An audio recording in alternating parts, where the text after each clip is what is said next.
In the wise words of David. How did I start this thing? And 3, 2.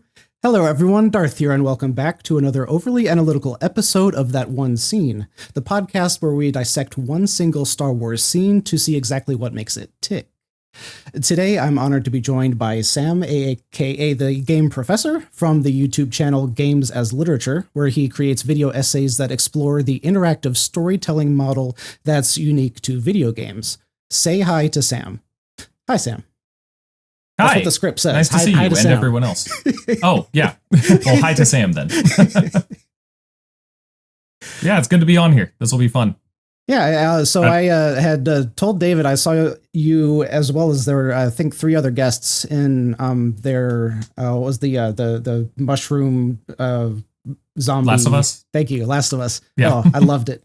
Loved that coverage. And like every time you talked about something, I was like, I think he knows about Star Wars. I don't know what it was, but yeah, I mean, you're not wrong. Honestly, probably not as much as I used to, because I was obsessed with it when I was younger, and I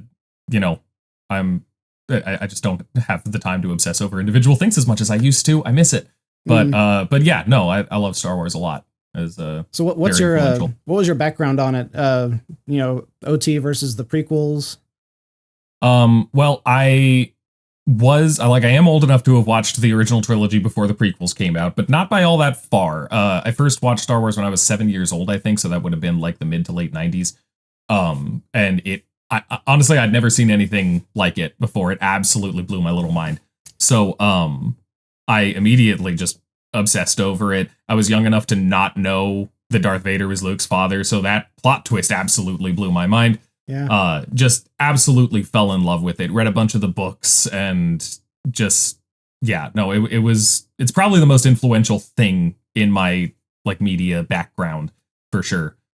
And then of course the prequels came out, and, I was familiar with the original trilogy by then, of course, but I also that was like 4 or 5 years after I had seen it. I was young enough that I didn't get that dissonance that a lot of people did. Like, I hear people talk about the prequels like, oh, this just doesn't feel like Star Wars. But like, for me, I was still young enough. I hadn't had, decades to sit with the originals. It was just more Star Wars, a bit different for sure, but it still felt like it to me. It was part of what informed what felt like Star Wars to me. So I enjoyed them. Got a little more critical of the prequels as I grew older, of course, but I enjoyed them and still do for the most part on some level. But yeah, no, it was just a very Star Wars informed, if not outright shaped my tastes in media for most of my life. Yeah. Up to today. Same. It's really odd to say that a movie shaped your life, but it's very much true because when Attack of the Clones came out, they were doing a fan film awards that was like official and sponsored by Lucas and all that stuff, and so it was like aired on TV. And my brother and I were watching that, and like we looked at each other and we were like, we got to make a fan film. And so that was the start of it, just like swinging with sticks in the backyard and doing crappy rotoscoping for the lightsabers. And then I went on to major in film in college. And nice. Like, it didn't lead to Hollywood, but it shaped my life. So yeah.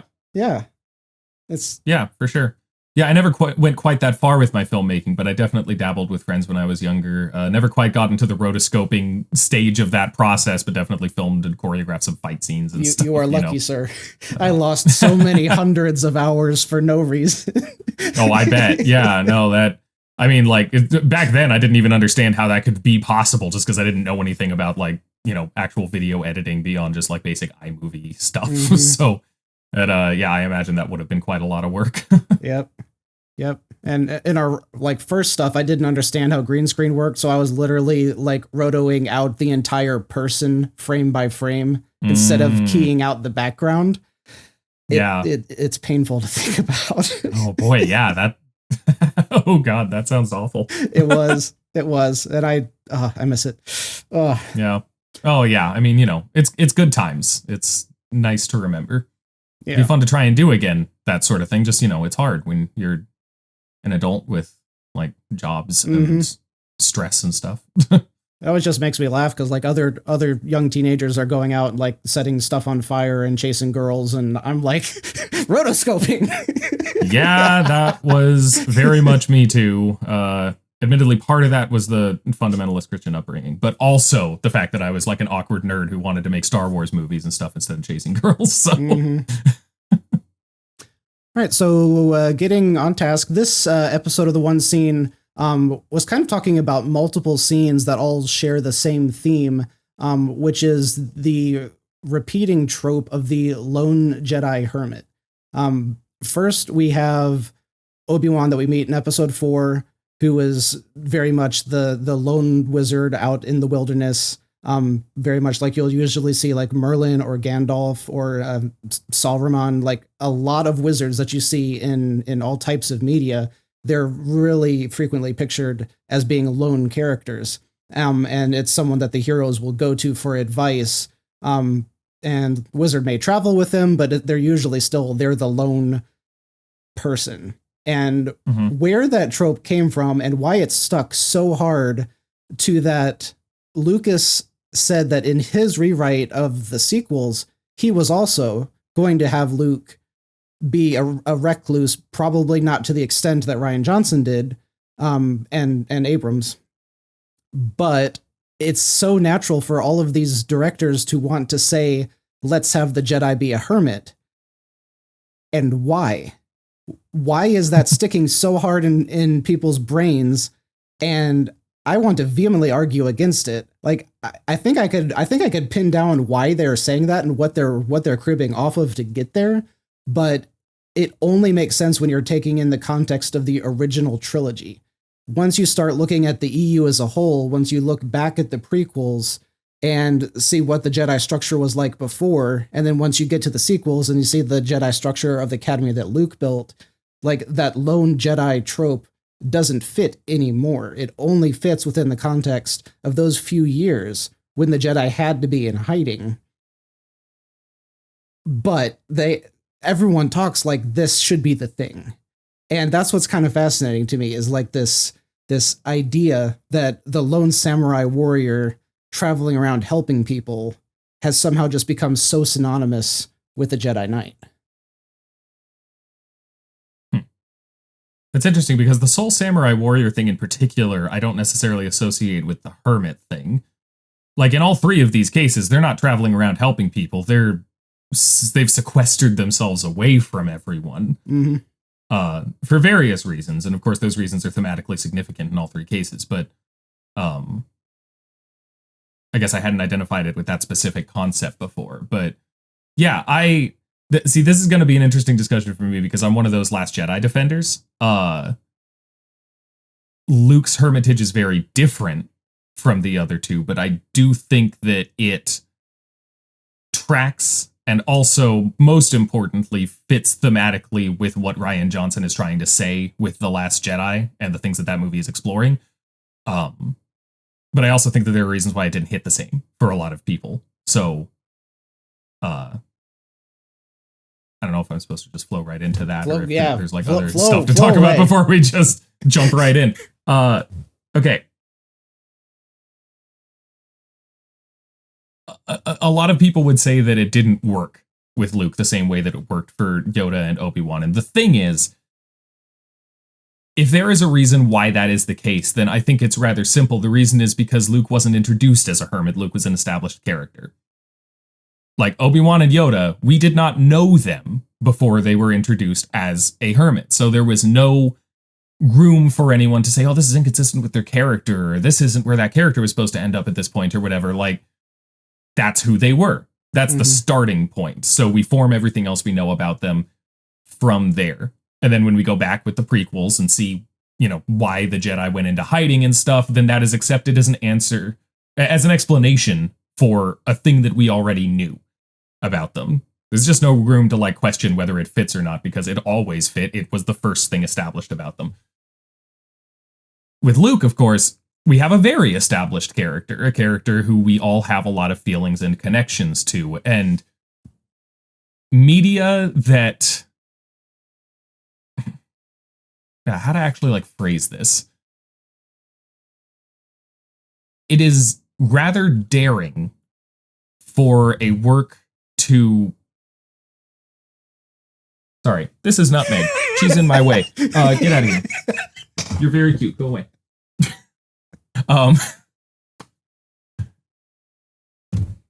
It is rather brave and difficult and challenging for a work that is continuing off of something that is old and established and beloved to take any kind of critical stance towards the characters and events and such that happened in previous films, right?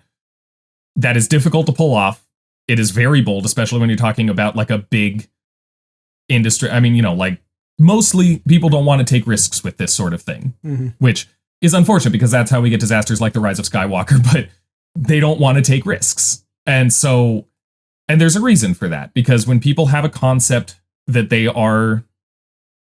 care about, then saying actually that's not quite accurate when you extrapolate further is difficult. It reminds me of The Legend of Korra. Have you seen Avatar: The Last Airbender and its sequel series? I recently, meaning like about a year ago, finally finished Avatar because everyone's been raving about it for so long, and I'm maybe halfway through Korra. Okay. So, well, you would have seen the stuff I'm talking about that I'm thinking of here, at least. For what it's worth, Avatar: The Last Airbender is my favorite show for sure. It's one of my favorite anythings. I absolutely love that series. And then the sequel series comes along, takes place much, much later, and the main character of the original series was like kind of an imperfect dad to his kids, because one of those kids was an airbender and was the sole person bringing on this legacy. And he ended up treating them a little differently, not on purpose, not because he was a terrible or abusive dad, but still in a way that was not great for the other kids. And there were some other things with some of the other characters. I will admit, I do think that Toph becoming a cop is bullcrap. That, no, but that was difficult for a lot of us because we had this heroic concept of this character that we really cared about. And then there's a story that kind of injects some human failings into him. And that was difficult for, I think, pretty much all of us who had seen the original series and watched Korra. And it was too much for some people. They just didn't like that.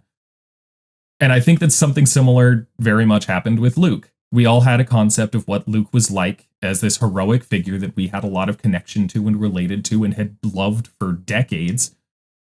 And then this story, this tells the story of one of his major failings and his difficulty in recovering from that and living up to who he wanted to be after this, terrible event. And I think that is a lot more difficult for people to swallow. I think that whether or not the movie does a good job with it is almost irrelevant at that point, because in order to ask that question, we have to get over this big hump of whether we can accept that as a reading of the character. And so, yeah, like I think that's a big factor in it before we even get into questions of how well it worked.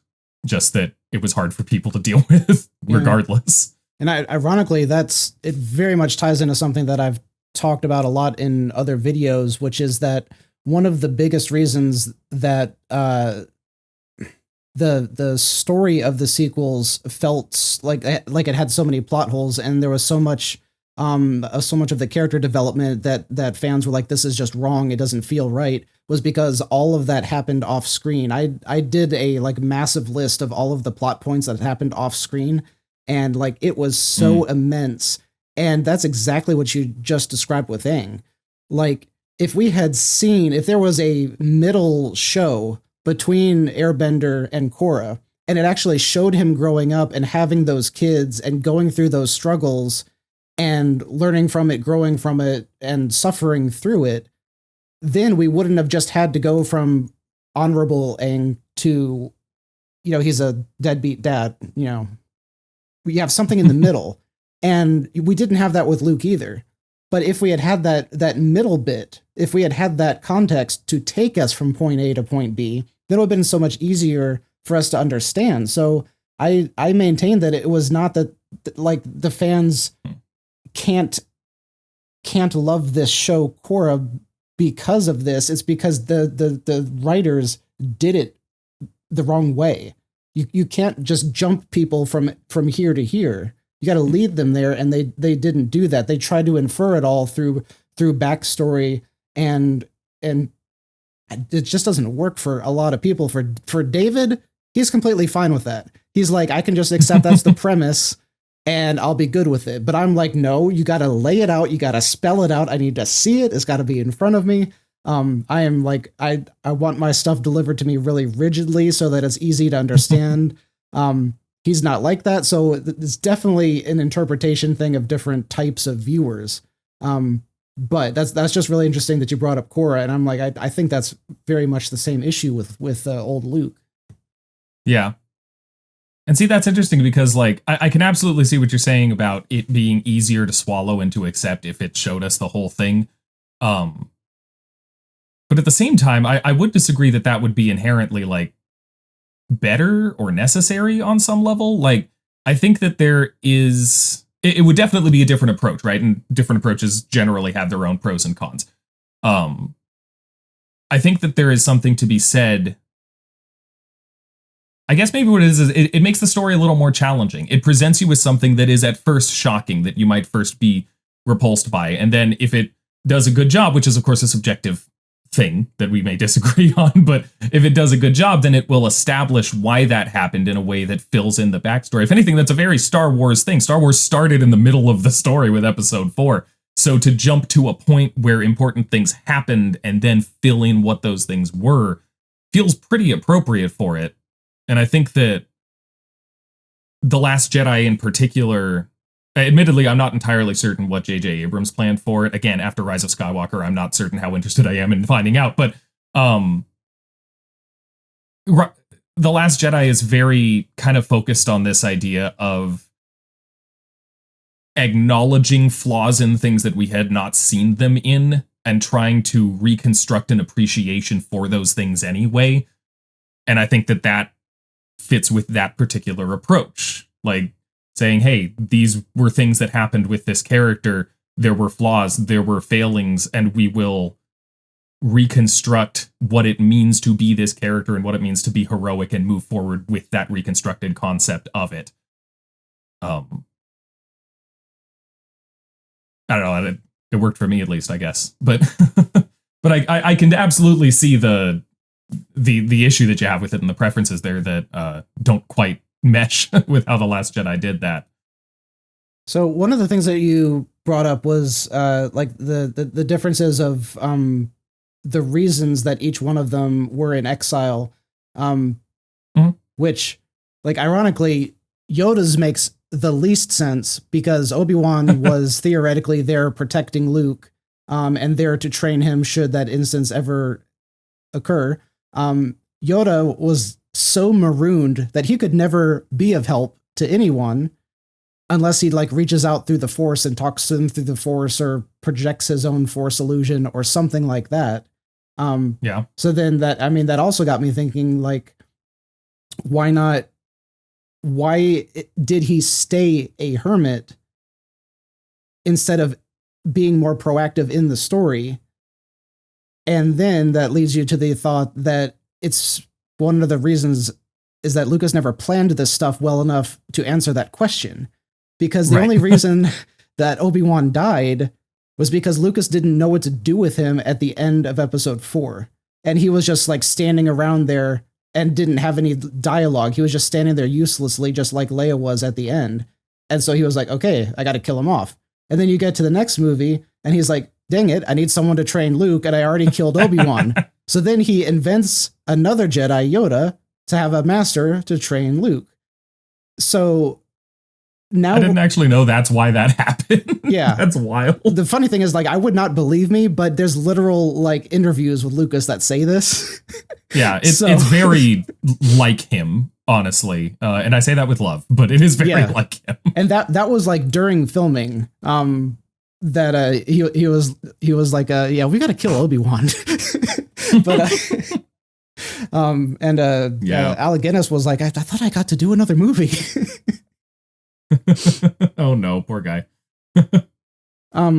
So that's like when we're talking about like this trope of the Jedi hermit, that also came about accidentally because Lucas just didn't write out the story well enough from the beginning to be able to plan these things out. And it's not like he knew at the time all of these Jedi are in hiding because of this huge war and they all got purged because he hadn't written it yet.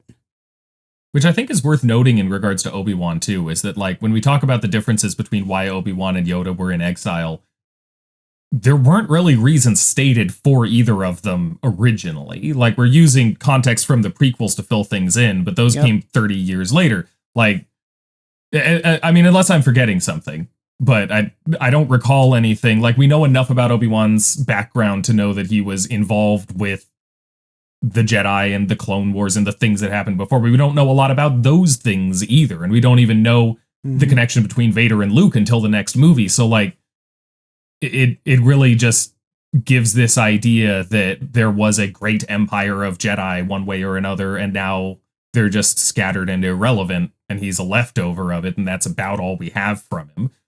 So the idea of him being in Hermitage for a particular reason, as opposed to Yoda, who's just in Hermitage for whatever reason, wasn't established so much. And the idea that Yoda could have been out there helping people instead of being a hermit also wasn't so much, because we didn't know about, like, you know, the destruction of the Jedi in quite the same way that we find out later, which makes it a little harder to look at. Like you end up with a different analytical outcome depending on.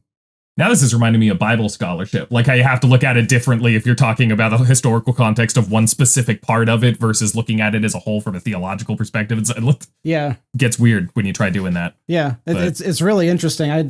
I started doing that in the past video or two, where I'm like, if you look at it this way, then it means this. Like I think I was calling it like original trilogy context versus EU context. Because once the EU is established, then all of this. Oh, it was when David and Rybold and I were talking about like the Force and like what is the Force and how do you use the Force, and is using when Luke uses the Force choke on the Gamorrean guards. And we were trying to, we were arguing about, is that the dark side? Yeah. Because when that was made, that wasn't really a concept. It was just you use the Force. But then the EU goes and like reestablishes all this other context. So now there's this whole argument online about, so Luke used the dark side on the guards. And so it makes total sense that he'd have all of this trouble in episode 8. So they're using stuff that wasn't even written when the original came out to recontextualize what happened in 8 so they could try to explain it better. And I'm like, yeah, that might work in your headcanon, but that's not how it was. It wasn't written that way for that explanation to actually make any sense. Yeah, it gets very complicated when you start including the other stuff, especially considering how the original EU wasn't all that unified. Like, there was certainly kind of an accepted like series of books that were kind of considered canon and went well enough together. But my memory of it, at least, is that there wasn't like, George Lucas wasn't sitting there reading all the books and making sure that they all fit into the canon, right? Yeah. Like, which further complicated things then. And then we got rid of it. Which honestly I thought was fine, but don't get me wrong, I liked a lot about the EU, but getting rid of the EU meant that we didn't have to repeat some of the dumber stuff that happened in it, like the 5 more Death Stars they made up, or the Emperor's clones, all of which we ended up doing anyway. So maybe we should have just kept it around if we were just going to do the dumb shit again anyway. Sorry, can we swear on this podcast? I don't know. Buddy, I've got David on here. There's curse words like fair. That's one of those questions I always forget to ask at the beginning, and then eventually I just let a word out. I'm like, oh, is this for kids? Like, okay. I let an Australian on here. There's just no I do like a rated R for David disclaimer. There you go. But yeah, no, I liked it. Like I said, I read a lot of those, but they didn't. I mean, I guess this is kind of an off-track thing anyway, but yeah. Yeah. I agree with all that. Anyway, so the reason I was talking about the recontextualization and talking about the original purpose of having Obi-Wan and Yoda as hermits versus how the EU recontextualizes their purpose for being hermits. So now in canon, the reason that they are hermits is because they are in hiding. They are waiting to train Luke and Leia when they get old enough.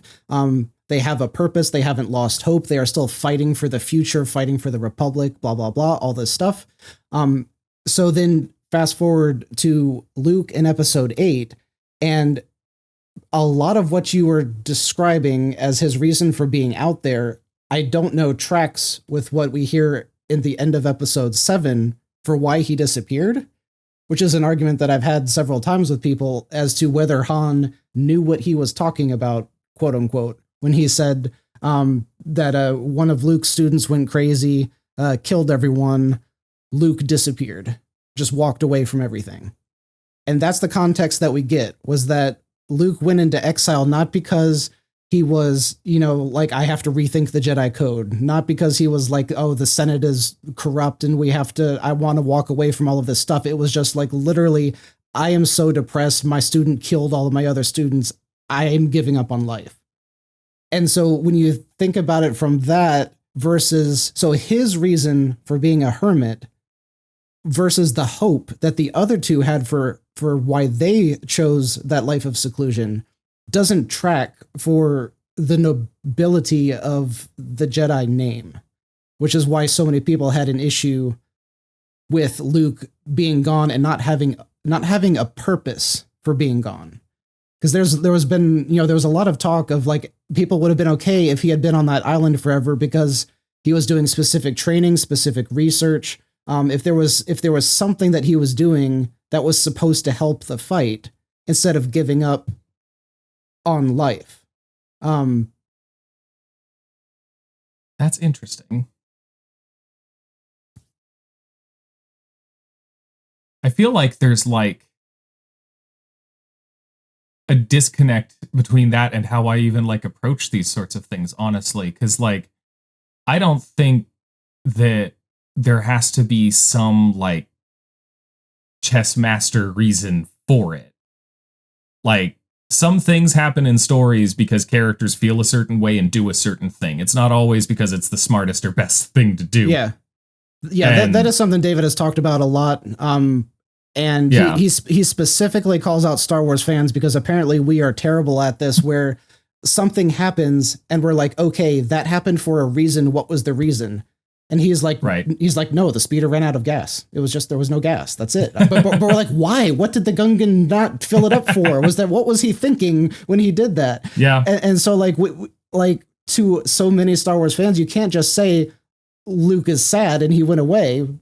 Like, so many of us are so more, I don't know, there's some, practical is not the right word. There's another word where like, we need more information. Utilitarian, perhaps? I don't know. It's like to not empathize, but to understand what is happening in that character's mind.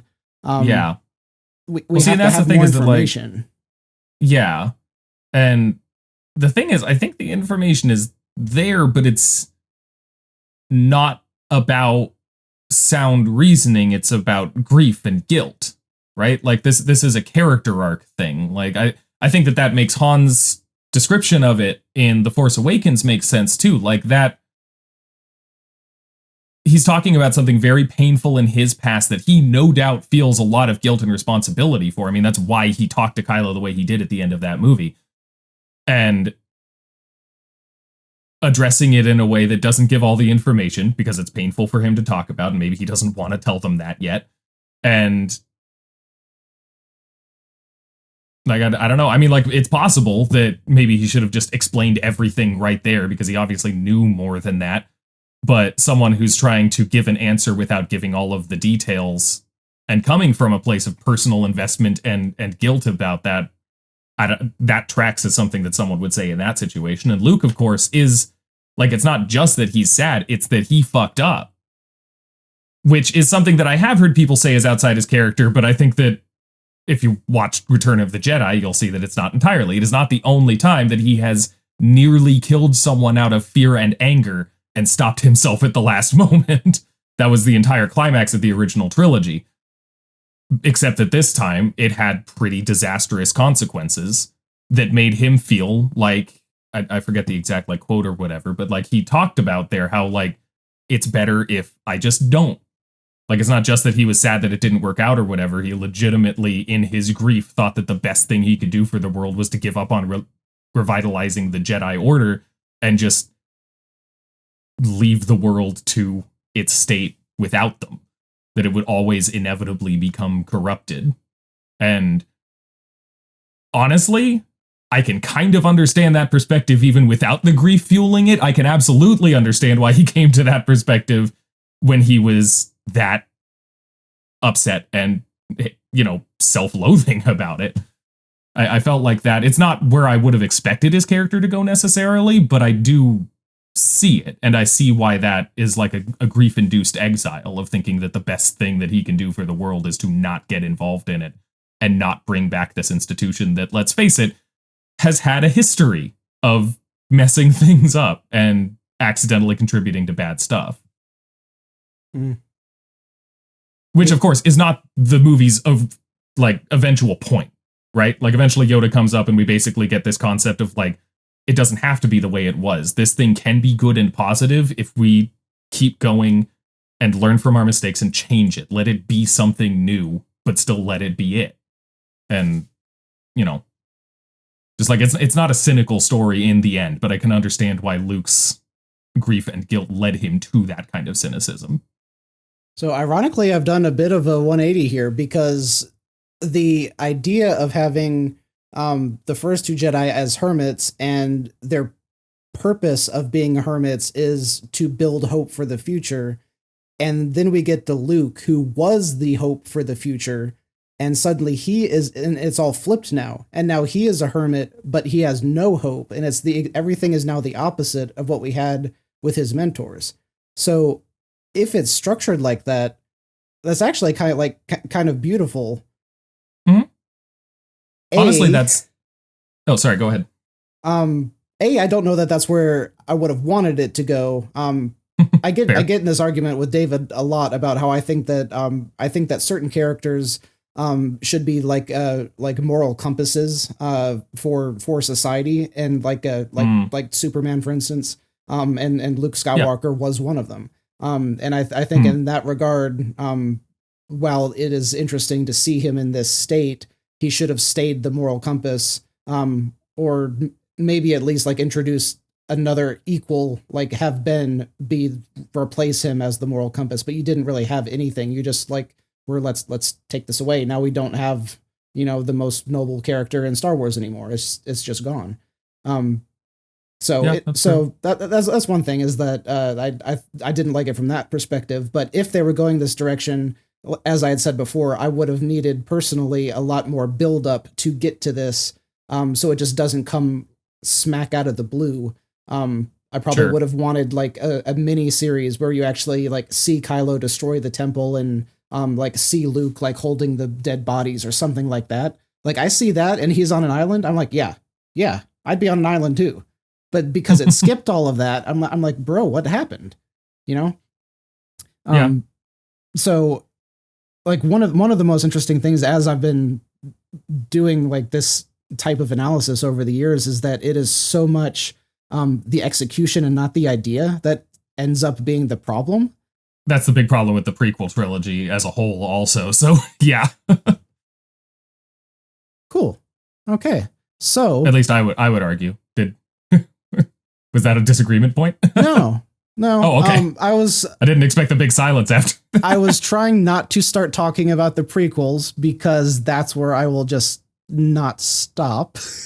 That's fair. I mean, we're already kind of on The Last Jedi is good, actually, soapbox. Yeah. That I can talk about forever. So, okay. So I mean, we don't have to. That was meant as just kind of a comment, not necessarily a starter, but you can go into it if you want. Well, no, the funny thing is that I will get in trouble if I do this without David. I don't know if y'all have ever talked about it, but he is also the Last Jedi is good, actually.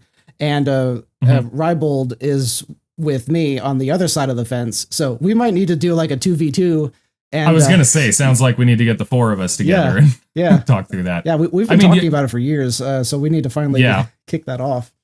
Yeah. I mean, it's a difficult conversation, especially because like it's an intentionally challenging film, right? Like part of what you were getting at there too is that like it is about breaking down the relatively simplistic concepts of good and evil and right and wrong from the original trilogy.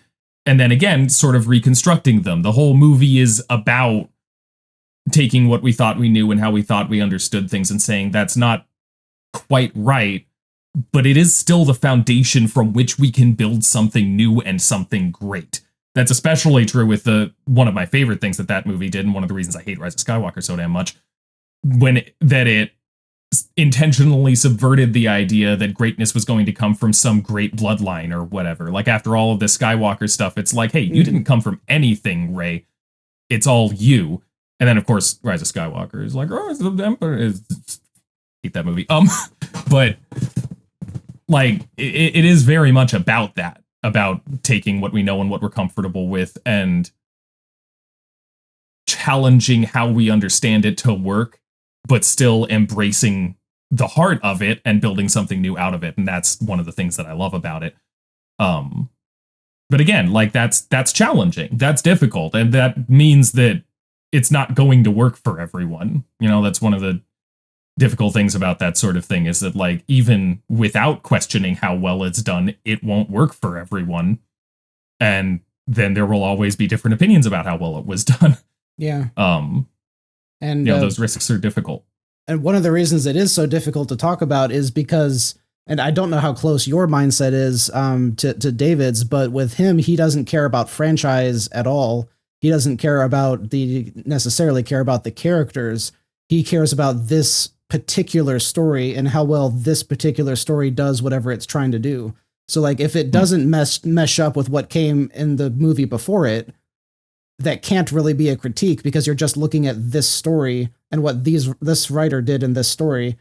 And half of the argument that the haters have is that it doesn't fit with the franchise. Like, Luke's character doesn't fit with everything, or the theme, the tone of it doesn't fit with the uplifting hope that Lucas wanted to embody the entire franchise.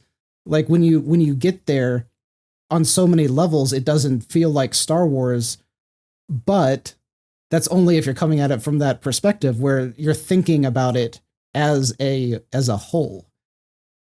And I don't know how to surpass that if we're actually, like, talking about, you know, analyzing The Last Jedi, because it's two so different points of view. Yeah.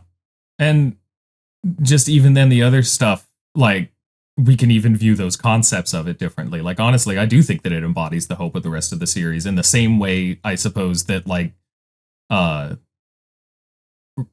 Empire Strikes Back does. Because Empire Strikes Back is also a very challenging and much darker movie.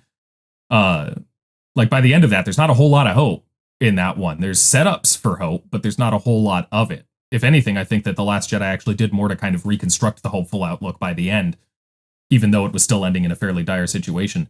But that's... I don't know. That's a long and complicated conversation to talk about, like, how we define the hope that defines the Star Wars series and things like that, especially since, again, it was kind of aiming to redefine that on some level, like, to embrace it, but to change perspectives on it. And that is different. And also, let's be real, I hate that this is true of it, but the well's kind of been poisoned on Last Jedi discourse too. Like, I mean, you remember when it came out, and there were a whole lot of people that hated it because there was a woman who was in charge of a man and was right while the man was wrong, and there was an Asian woman in it, and they hated that too. But then they knew that they couldn't always say that, so they made up a bunch of weird... I can't tell you how many, like, plot hole videos I watched on that movie where I was like, they explained that one scene later. Like, and that's not to say there's no problems with it. It's not a perfect movie, and I'm not going to claim it is, but there was a lot of bad faith argumentation about it when it first came out. And so it just kind of made the conversation a little difficult from the get-go, unfortunately.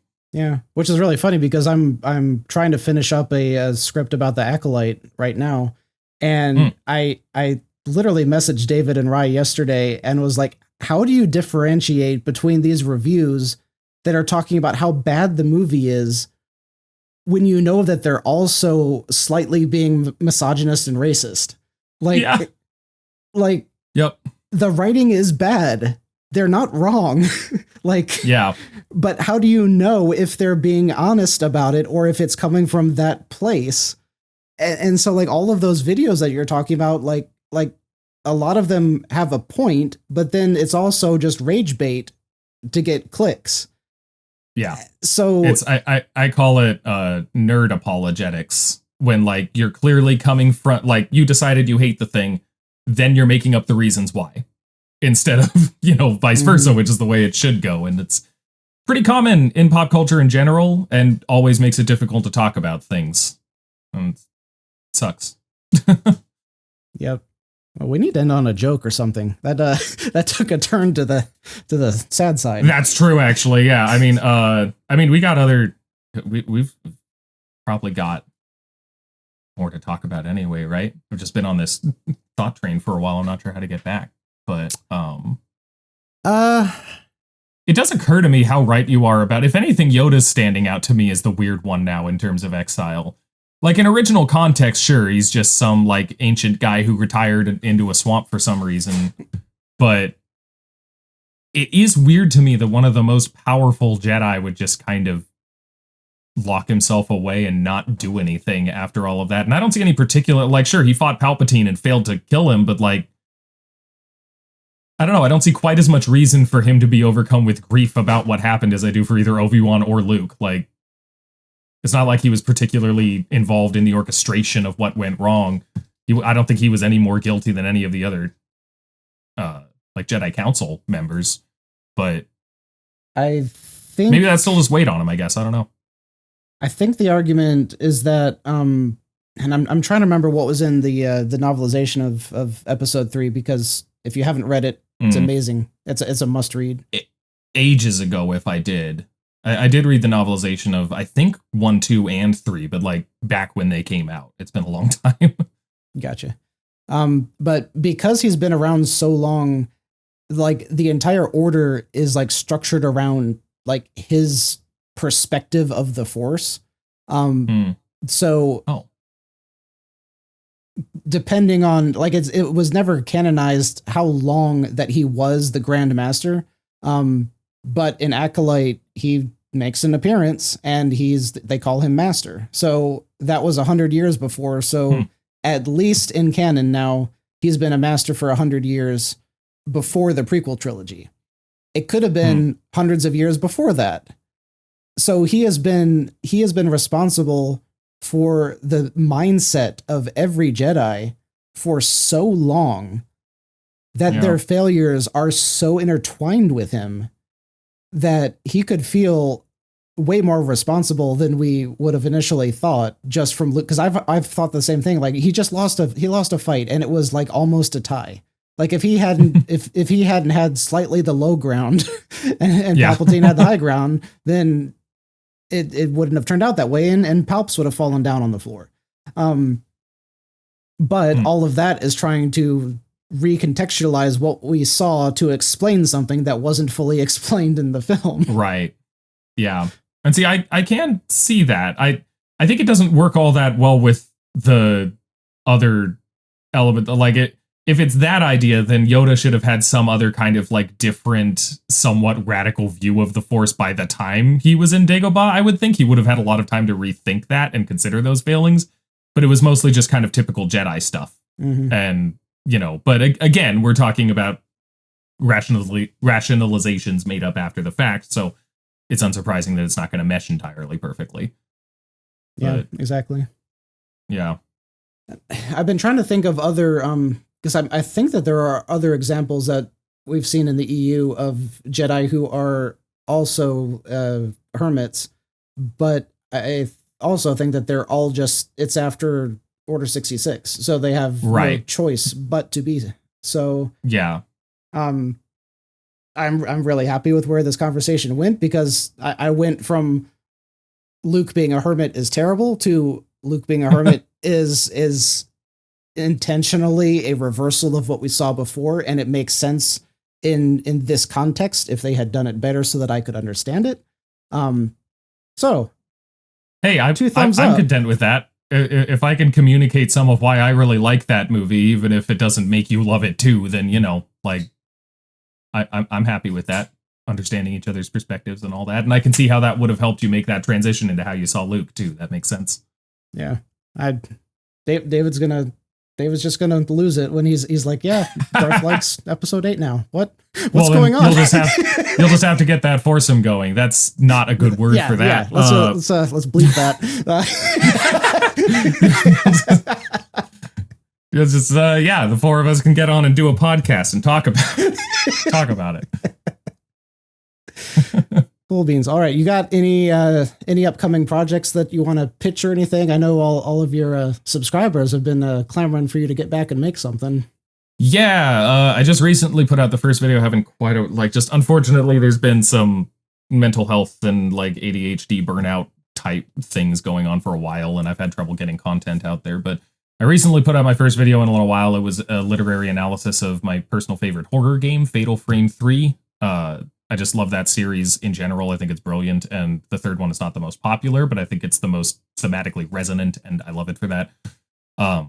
So I just put that out a few weeks ago, and I'm currently working on a few other things. I'm working on a smaller series about Yakuza 0 that I'm probably going to put on TikTok first and then put onto YouTube. I'm also working on a video, literary analysis video essay about the game Tacoma, which is a really neat little sci-fi, like sort of narrative exploration game. So yeah, just, lots of stuff I'm hoping to do in the near future and get uploading a little bit more often. Also trying to figure out what I'm going to do for April Fool's next year. Last time I talked about why Sneak King is a anti-capitalist subversion of Burger King, but that was obviously nonsense. It was for fun, but I'm not sure what I'm going to do this time. Got to think of funny games to talk about, funny bad games. I did a fun one with David where I accumulated all of these little known Star Wars facts and then mixed up my own stuff that was completely made up, and he had to guess whether the fact was real or fake.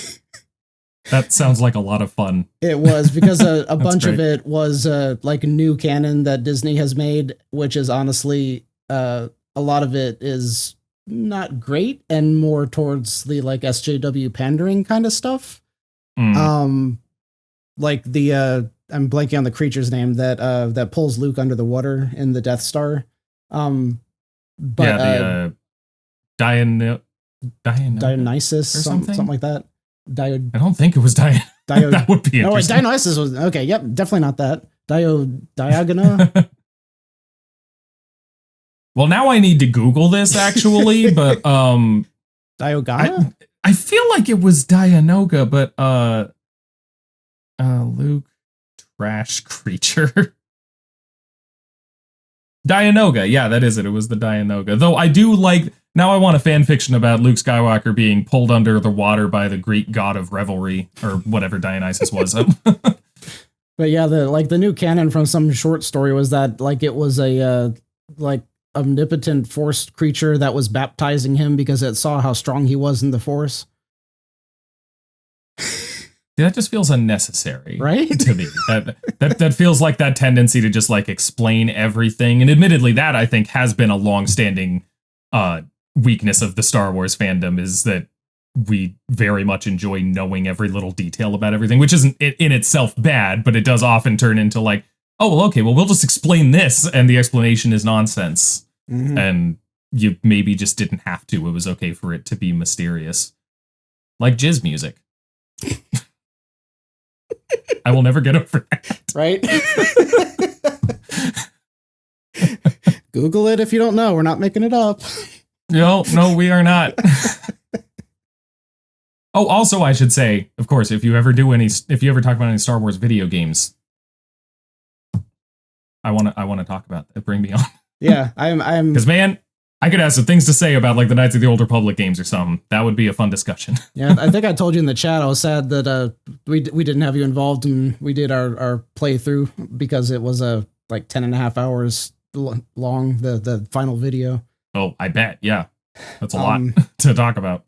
Yeah, and it was mainly one reason that it took me so long to do my whole playthrough was because I would end up like running in circles and trying to cut down everything that I possibly could, and seeing what I could force jump over, and I did all the stupid stuff. Hey, sometimes that's fun, even if it makes the game very long. Cool. Well, I don't have an ending written. I need to do that.